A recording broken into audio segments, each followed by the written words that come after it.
why is it that we now have policies in the ports of LA and Long Beach to electrify some of the trucks that are delivering that cargo? That took place because community groups, environmental justice organizations sued repeatedly the ports to compel them to make sure that they weren't killing people by releasing toxic pollution in the form of PM 2.5, which is the particles that are released in diesel pollution.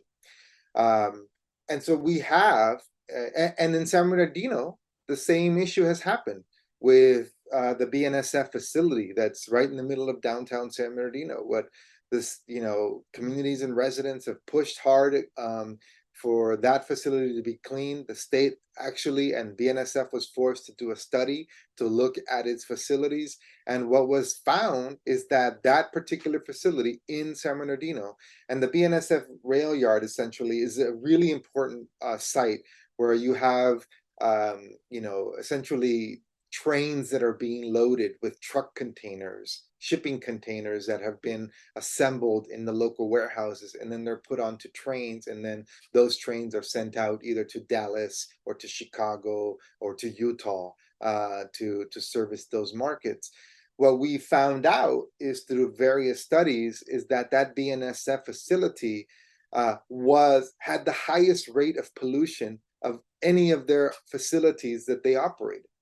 Why Wow. was that? Because there was very little that was being done to monitor that, because operations expanded greatly with the expansion of the warehouse industry, and because the regulations were not in place in order for the local communities to be protected from those kinds of things. So on and on down the line, what we see is that companies will clean up their act if they are compelled to do so by laws or policy decisions. And what we also know is that communities and environmental justice organizations have been the ones who have put the pressure in order for the politicians to make policies and laws that protect those communities. It hasn't always been out of the benevolent heart of corporations or policymakers. It's because people have fought and struggled in order to make sure that they're not being poisoned and killed because of the facilities that are being built and operated in their communities, right? Yeah.